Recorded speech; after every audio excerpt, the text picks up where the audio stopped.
السلام علیکم ورحمۃ اللہ وبرکاتہ۔ الحمد للہ رب العالمین والصلاة والسلام علی رسولہ الکریم وعلی آلہ وصحبہ ومن سار علی نہجہ الی یوم الدین وسلم تسلیما کثیرا، اما بعد۔ ہم نے سابقہ درس سورۃ الصافات کی آیت نمبر 62 یعنی 62 سے شروع کیا تھا، ان آیات کو دہراتے ہیں۔ اعوذ باللہ من الشیطان الرجیم، اذالک خیر نزلا ام شجرۃ الزقوم، کیا یہ بہتر مہمانی ہے یا کہ زقوم کا درخت؟ یعنی سابقہ آیات میں اللہ تعالیٰ نے جنت والوں کے لیے جو میزبانیاں تیار کی ہیں، مہمانیاں تیار کی ہیں، اس کی طرف بیان کیا کہ یہ بہتر مہمان نوازی ہے یا میزبانی ہے جنت والوں کی جو ہے، یا جن کی میزبانی زقوم کے درخت سے کی جائے گی۔ وہ درخت زقوم کا کیا ہے؟ انا جعلناها فتنة للظالمین، کہ ہم نے اس درخت کو بنایا ہے ظالموں کے لیے، مشرکوں کے لیے فتنہ، اور فتنے سے دو معنی کیے جاتے ہیں، ایک تو عذاب، کیونکہ فتنہ کا معنی عذاب بھی آتا ہے، اور دوسرا فتنہ کا معنی کہ ان کے لیے آزمائش۔ اور واقعی ہی یہ یعنی کہ زقوم کا درخت آزمائش بھی تھا، اس لحاظ سے کہ جب اس کے بارے میں وحی نازل ہوتی ہے اور آیتیں نازل ہوتی ہیں تو اہل ایمان نے اس چیز کو مانا، تسلیم کیا، قبول کیا، اور کافروں نے اس کا مذاق اڑایا کہ کیسے ممکن ہے کہ جہنم کے اندر، آگ کے اندر بھی کوئی درخت اگتے ہیں۔ اور بلکہ جس طرح بتایا ہے کہ بعض سیرتوں میں لکھا ہے کہ ابو جہل نے کھجور اور مکھن لا کر لوگوں کو کھلایا اور کہا کہ یہ وہ زقوم ہے کہ جس سے محمد تم کو ڈراتا ہے۔ تو اس لحاظ سے ان کے لیے ایک آزمائش اور یہ بھی تھا۔ انہا شجرۃ تخرج فی اصل الجحیم، وہ ایسا درخت ہے کہ جو جہنم کے تہ سے نکلتا اگتا ہے۔ طلعھا کانہ رؤوس الشیاطین، اس کے خوشے اس طرح ہیں جیسے شیطانوں کے سر ہوں، اور شیطانوں کے سروں سے مراد بیان کی گئی تھی کہ کسی چیز کی قباحت بیان کرنا، اس کی بدصورتی اور اس کی جو ہے بیانک شکل کا ذکر ہونا، ورنہ شیطانوں کے سر نہ کسی نے دیکھے ہیں اور نہ کوئی جانتا ہے، لیکن عموماً ایسی چیزوں کا تصور یعنی کہ ایسی چیزوں سے تشبیہ دی جاتی ہے کسی چیز کی قباحت کو بیان کرتے ہوئے، اس کی بدصورتی کی تشبیہ دیتے ہوئے۔ فإنہم لآکلون منہا، پس وہ یقیناً ضرور اس سے کھائیں گے، یعنی اس زقوم کے درخت سے جہنمی لوگ کھائیں گے۔ فمالئون منہا البطون، اتنا کھائیں گے کہ وہ اس سے اپنے پیٹ بھریں گے۔ جیسے معلوم ہوا کہ جہنم کا یہ کھانا اگرچہ ان کے لیے سزا کے طور پر ہوگا، لیکن ان کو کھانا پڑے گا، اور اس قدر کھائیں گے کہ پیٹ بھریں گے، یہ بھی ان کے لیے ایک الگ سے عذاب ہوگا۔ ثم ان لهم علیہا لشوبا من حمیم، اس زقوم کے کھانے کے بعد پھر ان کے لیے ہوگا شوبن، ملاوٹ، ملا ہوا پانی، من حمیم، گرم ترین، جو کھولتا پانی ہے، یا بعض دوسری نصوص کے اندر آیا تو حدیثوں کے اندر اس کا ذکر آتا ہے خون اور پیپ کے حوالے سے۔ ثم ان مرجعهم لإلی الجحیم، اس زقوم کے کھانے اور یہ کھولتے پانی اور لہو اور خون اور پینے کے بعد پھر ان کو لوٹایا جائے گا جہنم کی طرف، یعنی آگ کی طرف۔ جس سے ظاہر معلوم یہ ہوتا ہے کہ یہ زقوم کا درخت اور یہ پینے کی جگہ الگ ہوگی، اور جہنم کی آگ جو اس کا عذاب جو ہے الگ ہوگا۔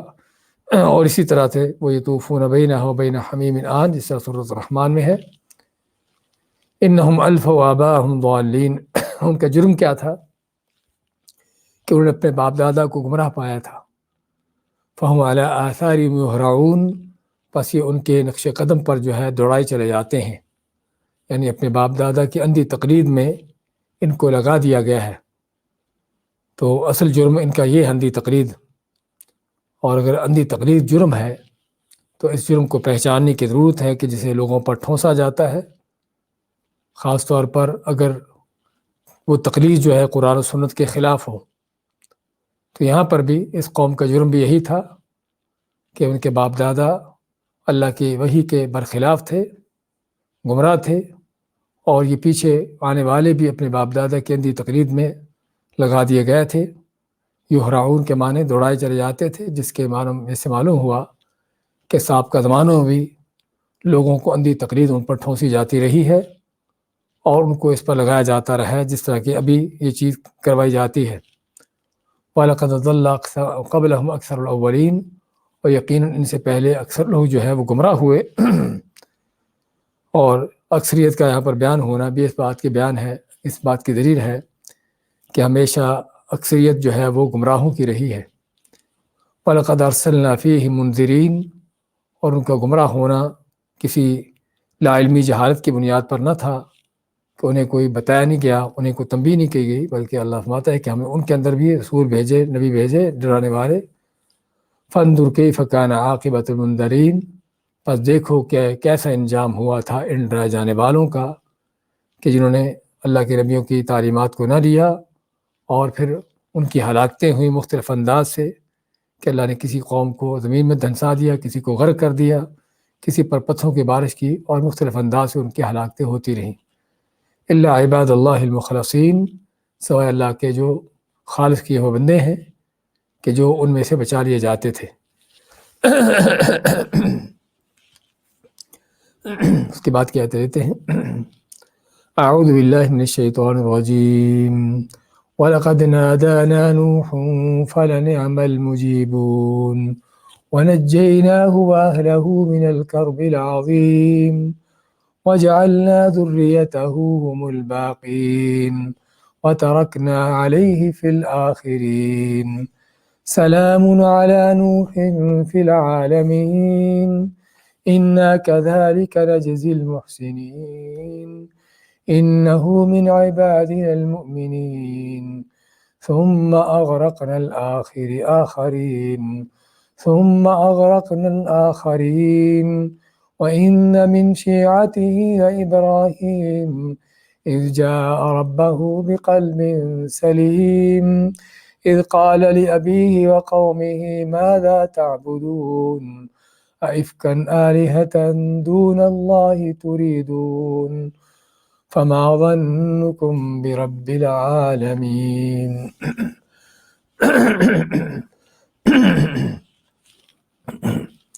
وَلَقَدْ نَادَانَا نُوحٌ فَلَنِعْمَ الْمُجِيبُونَ، اور یقیناً ضرور نادانا ہمیں پکارا، ہمیں آواز دی، نوح علیہ السلام نے، فَلَنِعْمَ الْمُجِيبُونَ، پس ہم کیا ہی تھے ان کی دعا کو قبول کرنے والے۔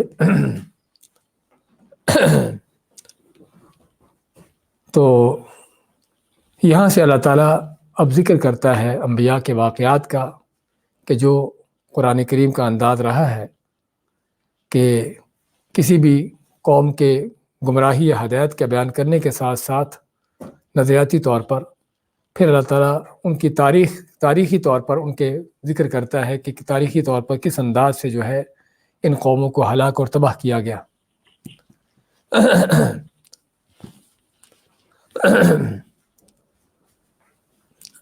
تو فرمایا کہ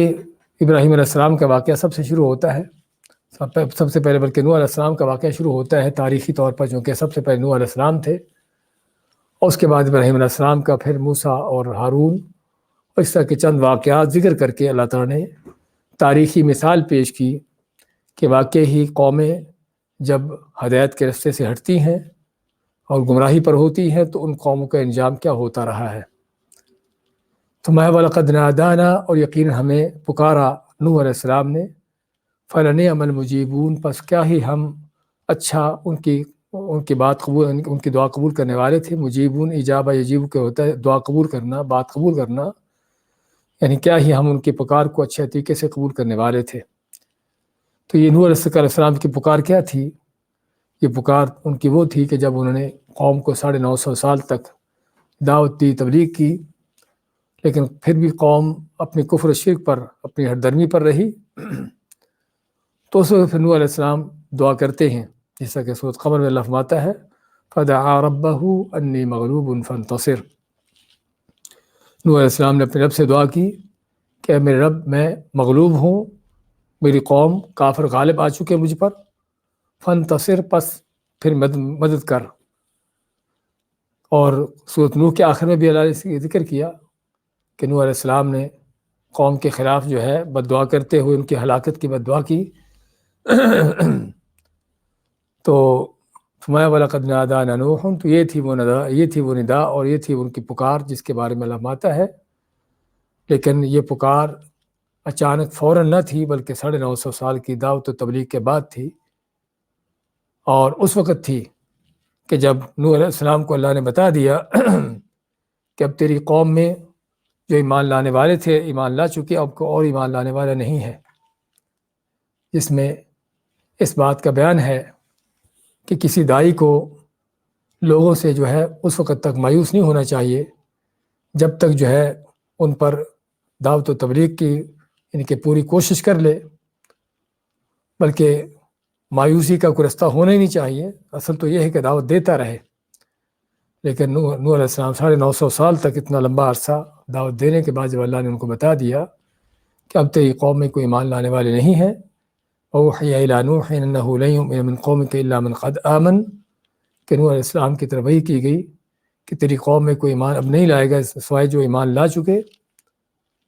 تو اس کے بعد پھر ان کو اللہ تعالیٰ کی مدد کے نظارے آتے ہیں، جس طرح میں اللہ تعالیٰ فَنِعْمَ الْمُجِيبُونَ فَلَنِعْمَ الْمُجِيبُونَ، پس ہم کیا ہی اچھا قبول کرنے والے تھے دعا کو۔ اور اچھا قبول کرنے کا معنی کہ ان کی دعا قبول کرتے ہوئے اللہ تعالیٰ نے ان کو پھر وحی کی، جیسے کہ سورۃ ہود میں تفسیر اس کا ذکر آ چکا ہے کہ ان کو وحی کی اللہ تعالیٰ نے کہ اللہ کے حکم سے اللہ کی دی ہوئی تعلیمات کے مطابق کشتی تیار کرے، اور اس کشتی میں اپنے ساتھ ایمان والوں کو بھی اور ہر خشکی میں جانور رہنے والے جو ان کا ایک ایک جوڑا جو ہے اس میں سوار کرے، اور پھر طوفان آتا ہے اور اللہ کے حکم سے نوح علیہ السلام اور پر ایمان لانے والے اس طوفان سے بچتے ہیں، اس کشتی میں سوار ہو کر، اور وہ کشتی جو ہے اس طوفانی موجوں کے اندر جو ہے اللہ کے عنایت سے اللہ تعالیٰ کی حفاظت سے چلتی رہتی ہے، محفوظ رہتی ہے۔ اور پھر جب اللہ تعالیٰ کے حکم سے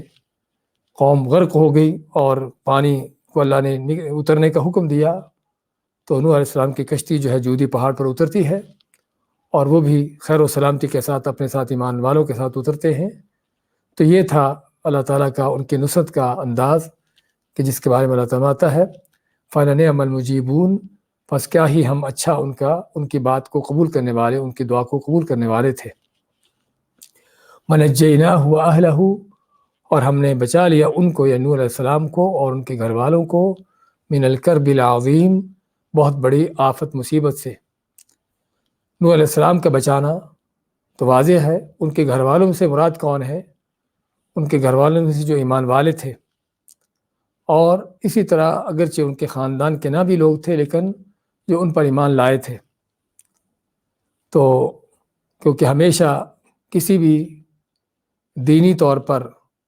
اور فکری طور پر کسی کے پیروکار کون ہوتے ہیں؟ اس کے اہل جو ہے اس کے پیروکار ہوتے ہیں۔ دینی اور فکری طور پر کسی کے اہل، اس کے گھر والے اس کے پیروکار ہوتے ہیں، چاہے اس کی نسل سے ہوں، اس کے خاندان سے ہوں، یا اس کی نسل یا اس کے خاندان سے نہ بھی ہوں۔ تو اس لیے فرمایا تعالیٰ نے وَنَجَّيْنَاهُ وَأَهْلَهُ کہ ہم نے بچا لیا ان کو، نوح علیہ السلام کو اور ان کے گھر والوں کو، اور صرف ان کے گھر والے نہیں تھے، ان کی بیوی بلکہ کافر تھی، اور ان کا ایک بیٹا بھی کافر تھا جو غرق ہوئے، اور باقی ان کے بیٹے اور باقی ان کے جو گھر والے تھے اللہ نے ان کو بچایا، اور ان پر ایمان لانے والے جو 80 سے زیادہ مرد عورتیں تھیں، جن کا جس طرح کے روایتوں میں ذکر آتا ہے۔ تو اس سے اہلہ کے لفظ سے ہم کو یہ معنی ملا کہ جسے ہم ذکر کیا ہے کہ دین اور فکر میں کسی کے اہل کون ہوتے ہیں کہ جو اس کے پیروکار ہوتے ہیں، اس کے تابع دار ہوتے ہیں، اس کے دین پر چلنے والے، اس کی فکر میں ساتھ دینے والے۔ اور اسی طرح فرعون کے حوالے سے بھی آتا ہے کہ فرعون اس کے اہل کو ہلاک کیا، تو وہاں پر بھی اس کی قوم ہے کہ جو اس کے پیروکار تھی۔ اور کرب العظیم کیا ہے؟ کوئی شک نہیں کہ اتنا بڑا طوفان بذات خود بہت بڑی مصیبت آفت تھی، اور اس مصیبت آفت سے بڑھ کر نوح علیہ السلام اور ایمان والوں کے لیے جو بڑی آفت مصیبت تھی وہ کافروں کی، ان کے دشمنوں کی وہ ظلم و ستم تھے، ان کی مخالفتیں تھیں کہ جو سینکڑوں سال تک جاری رہیں۔ سینکڑوں سال تک ان کی قوم کی کافروں کی بے ایمانوں کی مخالفتیں، ان کی دشمنیاں، ان کی طرف سے ملنے والی اذیتیں، کوئی شک نہیں کہ ایک مومن مسلمان کے لیے دنیا کے اندر یہ بہت بڑی آزمائشیں ہیں، آفتیں ہیں۔ تو میں کہ ہم نے بچا لیا ان کو، ان کے گھر والوں کو من الکرب العظیم، بہت بڑی آفت مصیبت سے۔ وجعلنا ذریتہ هم الباقین، اور بنا دیا ہم نے ذریتہ، ان کی اولاد کو، ان کی نسل کو، ہم الباقین، وہی باقی رہنے والے۔ تو نوح علیہ السلام کے بعد اگرچہ جس طرح ہم نے ذکر کیا ہے کہ ان کے ساتھ کشتی میں 80 سے زیادہ لوگ مرد اور عورتیں سوار ہوئے تھے جو ان پر ایمان لانے والے تھے، لیکن اللہ تعالیٰ کی حکمت یہ تھی کہ اللہ تعالیٰ نے صرف نوح علیہ السلام کی اولاد میں سے ہی آگے بنی نوع انسان کی نسل کو چلایا، جس طرح کہ ابن عباس رضی اللہ تعالیٰ عنہ کا فرمان ہے کہ نوح علیہ السلام کی اولاد کے سوا کوئی باقی نہ رہا، یعنی اگرچہ ان کے ساتھ ایمان لانے والے سوار ہوئے تھے لیکن اللہ تعالیٰ نے ان کے آگے نسلیں نہ چلائیں، اور نوح علیہ السلام کے جو 3 بیٹے ایمان والے تھے ان کے ساتھ سوار ہوئے تھے، انہی کی نسلوں کو آگے اللہ نے چلایا، اور انہی سے آگے جو ہے پوری نوع انسانیت پھیلتی ہے۔ تو یہ معنی وجعلنا ذریتہ هم الباقین، اور ہم نے بنا دیا ان کی اولاد ہی کو، ان کی نسل ہی کو باقی رہنے والے۔ اور اس سے سورہ بنی اسرائیل کی وہ آیت ذریۃ من حملنا مع نوح، اس کی بھی تفسیر سامنے آتی ہے کہ وہاں پر بھی اللہ تعالیٰ نے جو فرمایا کہ اے وہ نسلیں کہ جن کو ہم نے اٹھایا تھا نوح علیہ السلام کے ساتھ، جن کو ہم نے سوار کیا تھا نوح علیہ السلام کے ساتھ، ان کی نسل یعنی نوح علیہ السلام کی اولاد۔ وَتَرَكْنَا عَلَيْهِ فِي الْآخِرِينَ، وَتَرَكْنَا عَلَيْهِ، اور ہم نے چھوڑ دی یہ بات اس پر، یعنی کہ فی الآخرین، پیچھے آنے والوں کے لیے، یعنی پیچھے آنے والوں کے لیے ہم نے یہ بات باقی رکھی۔ کیا بات باقی رکھی؟ سلام علی نوح فی العالمین، یہ کہنا نوح علیہ السلام پر سلام کہنا جہانوں میں۔ یعنی مقصد کیا ہے کہ نوح علیہ السلام کے دنیا سے جانے کے بعد بھی قیامت تک کے لیے اللہ تعالیٰ نے نوح علیہ السلام کی تعریفیں، ان کا ذکر خیر اور ان کے لیے سلامتی کی دعائیں اللہ نے یہ چلا دیں۔ اور نوح علیہ السلام بھی جس طرح کہ ابراہیم علیہ السلام ابو الانبیاء کہے جاتے ہیں، اسی طرح نوح علیہ السلام ابو البشر، دوسرے طور پر جیسے آدم علیہ السلام ابو البشر ہیں، ان کو بھی ابو البشر کا نام بھی دیا جاتا ہے۔ اور اسی طرح یہ بھی کہ ان کا بھی ذکر خیر ہر طرح کے لوگوں کے پاس ہے، تمام دنیا کے مختلف ادیان کہ جو نبیوں کے تعلیمات، کوئی نبیوں کی جن کے پاس کسی نہ کسی حد تک تعلیمات ہیں، یہود و نصارہ ہوں یا اس طرح کے لوگ، وہ سبھی کے سبھی نوح علیہ السلام کا احترام کرنا اور نوح علیہ السلام کو ان کو ماننا، یہ چیز ان کے یہاں پائی جاتی ہے جس طرح کے مسلمانوں کے یہاں ہے۔ تو یہ بھی نوح علیہ السلام کے حوالے سے وَتَرَكْنَا عَلَيْهِ فِي الْآخِرِينَ سَلَامٌ عَلَى نُوحٍ فِي الْعَالَمِينَ، کہ ہم نے چھوڑ دی یہ چیز نوح علیہ السلام کے لیے، یعنی کہ بعد میں رکھ دی، باقی رکھی یہ چیز نوح علیہ السلام کے لیے، تو تمام جہانوں میں ان پر سلام ہو۔ اِنَّا كَذَلِكَ نَجْزِي الْمُحْسِنِينَ، ہم اسی طرح بدلہ اور جزا دیتے ہیں نیکی کرنے والوں کو۔ اب نیکی نوح علیہ السلام کی ایک تو اللہ کا دین کی دعوت جو اللہ تعالیٰ کے حق میں نیکی واضح ہے، اور دوسرا بندوں کے ساتھ ان کی خیر خواہی کہ 950 سال تک ان کا اپنی قوم کو وعظ و تبلیغ کرتے رہنا، اور وعظ و تبلیغ بھی مختلف انداز سے کرتے رہنا، جس کا سورۃ نوح میں اللہ نے تفصیلاً ذکر کیا ہے کہ کس طرح قوم کو الگ الگ اکیلے اور ان کو اکٹھے اور رات اور دن اور مختلف انداز سے، خفیہ انداز سے اور جہری انداز سے، مختلف انداز سے ان کو ہر طرح سے ان کو سمجھانے کی کوشش کی۔ کوئی شک نہیں کہ یہ ان کی بہت بڑی ایک احسان اور نیکی ہے قوم کے ساتھ۔ تو مایا کہ اِنَّا كَذَلِكَ نَجْزِي الْمُحْسِنِينَ، ہمیں اسی طرح بدلہ دیتے ہیں احسان کرنے والوں کو۔ تو جس طرح بتایا ہے کہ ایک احسان اللہ تعالیٰ کے حق میں ہے کہ جو عبادت میں احسان ہے،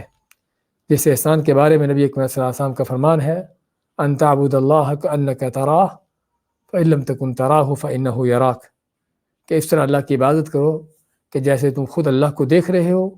اور اللہ کو اگر دیکھنے کا تصور نہیں ہوتا تو کم از کم یہ کہ اللہ تجھے دیکھ رہا ہے۔ اور بندوں کے ساتھ احسان کا جو قارون کو اس کی قوم کے نیک لوگوں نے جو ہے اس کو نصیحت کرتے ہوئے کہا وَأَحْسِن كَمَا أَحْسَنَ اللَّهُ إِلَيْكَ، کہ جس طرح اللہ نے تجھ پر احسان کیا تو بھی احسان کر، یعنی بندوں کے ساتھ، یعنی کسی کے معاوضے کی خواہش کے بغیر ان کو جو ہے نیکی کرنا، کسی کے ساتھ نیکی کرنا بغیر کسی معاوضے کے، بغیر کسی اس طرح کی چیز کے، یہ ہے بندوں کے ساتھ جو احسان ہے۔ اور اس میں کوئی شک نہیں کہ سب سے بڑا احسان جو ہے وہ کسی کو دین کے لحاظ سے اور نیکی کے لحاظ سے ان کی رہنمائی کر دینا، عقیدے اور ایمان کے لحاظ سے ان کو صحیح رستے پر لگا دینا، چلا دینا، کوئی شک نہیں کہ سب سے بڑا احسان کا ایک انداز ہے۔ انہ من عبادنا المؤمنین، بے شک وہ ہمارے مومن بندوں میں سے تھے، جسے معلوم ہوا کہ ایمان کا درجہ ہی ایک بندے کے لیے سب سے اونچا درجہ ہے، کہ جس میں اگرچہ انبیاء اور عام مومن بھی شریک ہوتے ہیں، لیکن اس ایمان میں سبھی برابر نہیں ہوتے، اور یہی وجہ ہے کہ ایمان کم زیادہ ہوتا ہے، اور ایمان کے اس مرتبے کے اندر لوگوں کے مختلف مقامات ہوتے ہیں، کسی کا مقام اونچا ہوتا ہے، کسی کا نیچا ہوتا ہے۔ تو مایا کہ انہ من عبادنا المؤمنین، کہ بے شک ہمارے مومن بندوں میں سے تھے، کہ سچا ایمان رکھنے والے۔ ثم اغرقنا الآخرین، پھر ہم نے غرق کیا دوسروں کو، آخرین یعنی دوسرے، اور دوسروں سے مراد یعنی ایمان نہ لانے والے، کفر کرنے والے، جنہوں نے نوح علیہ السلام کو جھٹلایا، ان کی تکذیب کی اور ان کے ساتھ دشمنی کی، بلکہ ان کو اذیتیں دیں 950 سال تک۔ تو نوح علیہ السلام کے لیے اللہ تعالیٰ نے انتقام لیتے ہوئے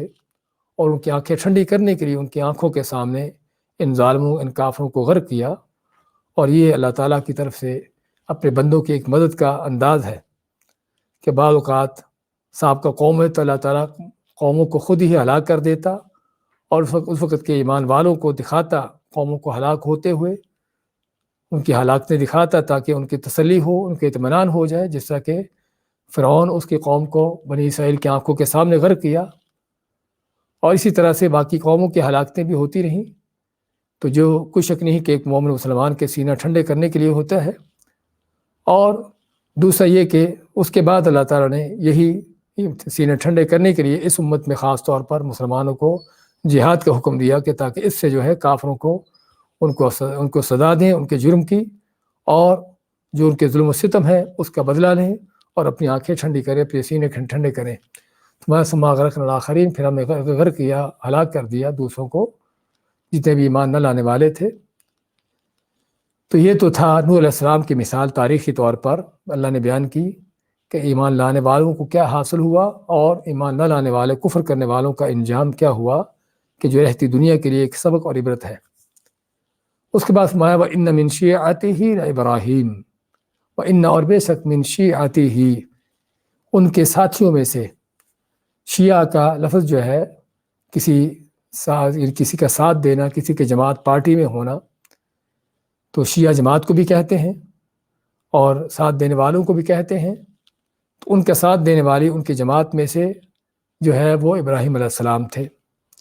لیکن اگر زمانے کے اعتبار سے دیکھا جائے تو ابراہیم اور نوح علیہ السلام کے زمانے میں بہت بڑا فرق ہے۔ تو کیسے جو ہے وہ اللہ تعالیٰ نے فرمایا کہ ان کے ساتھیوں میں سے، ان کا ساتھ دینے والوں میں سے ابراہیم تھے، تو ساتھ یہاں پر جو ہے وہ ایمان اور عقیدے کا ہے، کہ جو ایمان، عقیدہ اور جو دعوت لے کر کھڑے نوح علیہ السلام لے کر کھڑے ہوئے تھے، وہی عقیدہ اور ایمان کی دعوت لے کر ابراہیم علیہ السلام کھڑے ہوئے۔ اور اس سے کیا پتہ چلتا ہے کہ ایمان وہ رشتہ ہے کہ جو انسانوں کو زمانوں اور جگہوں کے بغیر ایک دوسرے کے ساتھ جو ہے ان کو منسلک کر دیتا ہے، کہ جہاں پر زمانے اور جگہ بھی، فاصلے بھی ختم ہو جاتے ہیں۔ اب اگرچہ نوح علیہ السلام اور ابراہیم علیہ السلام کے درمیان سینکڑوں سالوں کا فاصلہ ہے، فرق ہے، لیکن چونکہ ایمان اور عقیدہ اور دعوت ایک ہے، اس لیے اللہ تعالیٰ نے ابراہیم علیہ السلام کو بھی انہی کی جماعت، انہی کے ساتھیوں میں سے شمار کیا۔ اور اسی طرح نہ کہ ابراہیم علیہ السلام بلکہ قیامت تک آنے والا ہر مومن، ہر مسلمان جو ہے وہ نوح علیہ السلام کے ساتھیوں میں سے ہے، اپنے ایمان اور عقیدے کے اس اعتبار سے۔ بلکہ ایمان وہ رشتہ ہے کہ جو نہ کہ صرف زمانوں کو ختم کر دیتا ہے، زمانوں کے فاصلے مٹا دیتا ہے، بلکہ حتیٰ کہ مکانوں کے فاصلے بھی مٹا دیتا ہے۔ اللہ تعالیٰ نے آسمان کے فرشتوں کا ذکر کیا ہے کہ جو اہل ایمان کے لیے دعائیں کرتے ہیں، یعنی مسلمان مومنوں کے لیے دعائیں کرتے ہیں، تو یہاں پر زمین و آسمان کے فاصلے بھی مٹ جاتے ہیں اس ایمان کے رشتے کی بنیاد پر۔ تو یہاں پر بھی فاتح تھا بین من شیعتہ ابراہیم، اور بے شک ان کے گروہ، ان کی جماعت، ان کے ساتھیوں میں سے ابراہیم علیہ السلام تھے، کہ انہی کے دین پر، انہی کے عقیدے پر، اسی عقیدہ توحید پر۔ وَإِنَّ هَٰذِهِ أُمَّتُكُمْ أُمَّةً وَاحِدَةً وَأَنَا رَبُّكُمْ فَاتَّقُونِ، جس ماتا اللہ تعالیٰ کہ بے شک یہ تمہاری جماعت ایک ہی جماعت ہے اور میں تمہارا رب ہوں، پس مجھ سے ڈرو۔ تو تمام انبیاء کا دین اور عقیدہ ایک ہے، جس طرح کہ آپ صلی اللہ علیہ وسلم کا فرمان بھی ہے کہ نحن معاشر الانبیاء، کہ ہم انبیاء کی جماعت جو ہے، دیننا واحد اخوات لعلات، کہ ہم وہ ہیں کہ جو باپ کی طرف سے بھائی ہوتے ہیں، کہ جن کی مائیں الگ الگ ہوں لیکن باپ ایک ہو، یعنی عقیدہ اور ایمان ایک ہے، اگرچہ شرعی احکامات کے اندر فرق ہوتا ہے۔ اذ جاء ربہ بقلب سلیم، کہ جب ابراہیم علیہ السلام آئے اپنے رب کی طرف، اپنے رب کے پاس آئے قلب سلیم لے کر، صاف ستھرا دل لے کر۔ تو رب کی طرف آنے کا معنی کہ رب کی طرف، اپنے رب کی طرف مائل ہونا، ان کی طرف، اپنے رب کی طرف جھکنا، اور اپنے رب کی تعلیمات، اپنے رب کے حکم کے لیے رجوع کرنا۔ اور قلب سلیم کیا ہے؟ کہ وہ دل جس میں نہ تو اللہ تعالیٰ کے حوالے میں کوئی کسی طرح کی خلش ہو، کوئی شرک ہو، کوئی شک و شبہات ہوں، نہ کوئی منافقتیں ہوں، نہ نبی کریم صلی اللہ علیہ وسلم کے حوالے سے جس دل میں کسی طرح کی اطاعت میں کوئی اوروں کو شریک کرنا ہو، آپ کی اتباع میں کسی اوروں کو ساتھ لے آنا ہو، اور نہ ہی اللہ کے قرآن کے حوالے سے کہ قرآن کے ساتھ اپنی اپنی کتابوں کو لا کھڑا کرنا ہو، اور نہ ہی مسلمانوں کے حوالے سے، بندوں کے حوالے سے کہ دل میں کوئی حسد ہو، کوئی بغض ہو، کوئی کینہ، اس طرح کی چیزیں ہوں۔ تو یہ ہے وہ قلب سلیم کہ جو ہر طرح کے اس طرح کے دل کے امراض سے، دل کی بیماریوں سے پاک ہوتا ہے۔ تو فرمایا کہ اذ جاء ربہ بقلب سلیم، کہ جب وہ آیا اپنے رب کی طرف آنے کا معنی کہ رب کی طرف رجوع کیا، شرک و کفر کو چھوڑ کر، اپنی کافر قوم سے بائیکاٹ کر کے، ان سے الگ ہو کر اپنے رب کی طرف رجوع کیا، بقلب سلیم، صاف ستھرے، صحیح سلامت اور بے روک دل کے ساتھ۔ اذ قال لأبیہ وقومہ ماذا تعبدون، تو سب سے پہلے تو اللہ نے ابراہیم علیہ السلام کے دل کی صفائی کا بیان کیا، اب ان کی دعوت کا بیان ہوتا ہے۔ اذ قال لأبیہ وقومہ، جب کہا انہوں نے اپنے باپ اور اپنی قوم سے، ماذا تعبدون، کہ تم کس کی پوجا کرتے ہو۔ اور یہ ان کا سوال جس کو استفہام کہتے ہیں، کہ اس لیے نہیں تھا کہ پوچھ رہے کہ تم یہ عبادت کیا، کس کی عبادت کر رہے۔ ابراہیم دیکھ رہے تھے کہ بتوں کی پوجا کر رہے ہیں، چاند ستاروں کی پوجا کر رہے ہیں،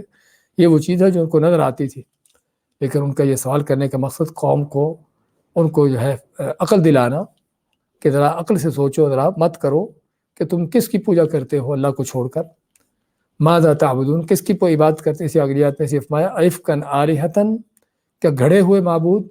افک کا معنی جھوٹ اپنی طرف سے بنایا ہوا، آلہتن معبود، گھڑے ہوئے معبود، گھڑے ہوئے رب، دون اللہ، اللہ کے سوا، تریدون چاہتے ہو تم، یا اللہ کو چھوڑ کر اپنی طرف سے الہ معبود گھڑتے ہو، ان کی پوجا عبادت کرتے ہو۔ یعنی مقصد اس میں، سوال کرنے میں، جس کو سوال انکاری کہتے ہیں، استفہام انکاری، کہ ان کا انکار کرنا، ان کے شرک، ان کے کفر، ان کی اس بے ایمانی پر جو ہے ان کو غیرت دلانا، ان کو عقل دلانا کہ تم کیسی بیوقوفی کی، حماقت کی بات کر رہے ہو کہ رب کائنات کو چھوڑ کر ان کی پوجا کرتے ہو کہ جو بے جان ہے، اللہ کے بندے مخلوق ہے، اور بعض بے جان ہیں جن کے اندر کوئی جان حس بھی نہیں ہے، نہ سنتے ہیں، نہ جانتے ہیں، نہ دیکھتے ہیں، نہ کچھ اور چیز کر سکتے ہیں۔ اور اگر کوئی زندہ انسانوں کی پوجا بھی کر رہا ہے تب بھی اللہ کے بندے ہیں، وہ بھی اللہ کی مخلوق ہیں، اللہ کے وہ خود محتاج ہیں، کیسے تم ان کی پوجا کرتے ہو۔ تو وہاں کہ ماذا تعبدون، کہ تم کس کی پوجا کر رہے ہو، افکن، کہ جھوٹ، آلہتن، جھوٹے بنائے ہوئے معبود، دون اللہ، اللہ کے سوا، تریدون، تم چاہتے ہو۔ یہاں پر دون اللہ سے بھی واضح ہوا کہ دون اللہ کا معنی کیا ہے، کہ ہر وہ چیز جو اللہ کے ذات کے سوا ہے، اللہ کی ذات کے سوا جو بھی کچھ ہے وہ سبھی دون اللہ ہے، چاہے وہ کوئی نبی ولی ہو، کوئی زندہ مردہ ہو، کوئی پتھر درخت ہو، کوئی چاند سورج ہو، کچھ بھی ہو، کسی بھی شکل میں کیوں نہ ہو، کہ جس کے اللہ کے سوا پوجا ہوتی ہے، عبادت ہوتی ہے، وہ سبھی دون اللہ میں آتے ہیں۔ اور ابراہیم علیہ السلام کی قوم کے اندر بھی ظاہری بات ہے ایسے ایسے ان کے معبود تھے کہ جو اللہ کی بعض ہستیوں کے ساتھ جن کو منسوب کیا جاتا تھا، ایسے بت تھے جن کو اللہ کی ہستیوں کے ساتھ منسوب کیا جاتا تھا، تو وہ قوم بھی ایسے ہی پتھروں کی پوجا نہیں کرنے والی تھی، بلکہ وہ بھی اپنے ہاں ان کے ہاں جو ہے کوئی برگزیدہ ہستیاں ہیں ان کی پوجا کرتی تھی، جس طرح کہ ہر دور کے مشرکوں کا انداز رہا ہے۔ تو کہ اللہ کے سوا اوروں کی پوجا یعنی کہ اوروں کو معبود بناتے ان کی پوجا کرنا کہ چاہتے ہو، فما ظنکم برب العالمین، بس تمہارا کیا گمان ہے رب العالمین کے بارے میں۔ اس کے اندر دو معنی ہیں کہ اس رب کو چھوڑ کر، رب العالمین کو چھوڑ کر ان کی پوجا کرتے ہو جو کسی چیز کے نہ مالک ہیں نہ خالق ہیں، نہ کسی چیز کے ان کے پاس کوئی اختیار ہے نہ کوئی صلاحیت ہے، تو اس رب کو تم نے پھر کیا سمجھا ہے کہ وہ رب جو ہے کسی چیز کا اختیار نہیں رکھتا؟ یعنی رب العالمین جو ہر طرح کے اختیارات کا مالک ہے، تمام ملکیتیں اس کے ہاتھ میں ہے، ہر چیز اس کی ہے، تم اس کو جو ہے تم نے چھوڑ دیا اور ان کی پوجا شروع کر دی جو جن کے ہاتھ میں کچھ بھی نہیں ہے۔ یعنی تمہارا یہ کرنے کا انداز تو یہ ہے کہ اس کا معنی کہ پھر رب جو ہے اللہ تعالیٰ اس کے پاس کچھ نہیں، سارا کچھ ان کے پاس ہے۔ اور حقیقت بھی یہی ہے کہ ہر دور کے مشرکین کا اپنے معبودوں کی پوجا عبادت کرنے کا انداز بھی یہی ہوتا ہے، اور آج کے مشرکوں کا بھی انداز واضح طور پر نظر آتا ہے کہ جب وہ اللہ کو چھوڑ کر غیروں کو پکارتے ہیں تو اس کا معنی کیا ہے؟ اس کا معنی یہ ہے کہ ان کو اللہ سے ملنے کی امید نہیں ہوتی، ان کو اپنے خود ساختہ جعلی بنائے ہوئے معبودوں سے ملنے کی امید ہوتی ہے۔ جب کسی مشکل مصیبت میں اللہ کو چھوڑ کر اپنے کسی غوث کو پکارتے ہیں جو انہوں نے اپنے غوث بنا رکھے ہیں، اور بلکہ ان کو نام ہی غوث اعظم کے دے رکھے ہیں، تو اس کا معنی ہی یہی ہے کہ ان کو اللہ سے کسی فریاد سننے کی، کسی مشکل دور ہونے کی امید نہیں۔ اگر ان کو امید ہے تو کس سے ہے؟ اپنے اس غوث سے ہے جس کو انہوں نے اپنا غوث بنا رکھا ہے۔ تو یہ شرک جو ہے آج کا نہیں، یہ سابقہ زمانوں سے چلا آ رہا ہے۔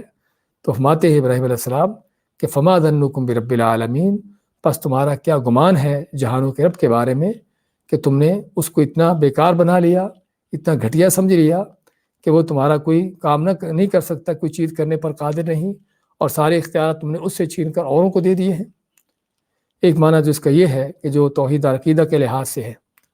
اور دوسرا معنی فما ظنکم برب العالمین کہ تم رب کائنات کے ساتھ اتنا بڑا جرم کر کے، اتنا بڑا شرک کر کے تم کیا سمجھتے ہو کہ اس کی پکڑ سے نکل جاؤ گے، اس کی گرفت سے بچ جاؤ گے؟ یعنی تم نے کس طرح اپنے جھوٹے معبود بنا لیے اللہ کو چھوڑ کر،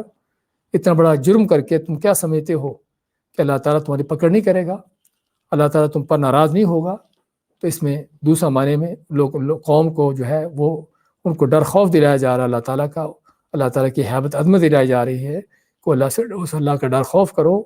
اس کی عظمت کو دیکھو سامنے، اور دیکھو کہ اس اللہ تعالیٰ کے وہ اللہ تعالیٰ تمہاری کیسے پکڑ کر سکتا ہے تمہارے شرک اور تمہارے اس جرم پر جو تم کر رہے ہو۔ تو یہ معنی ہے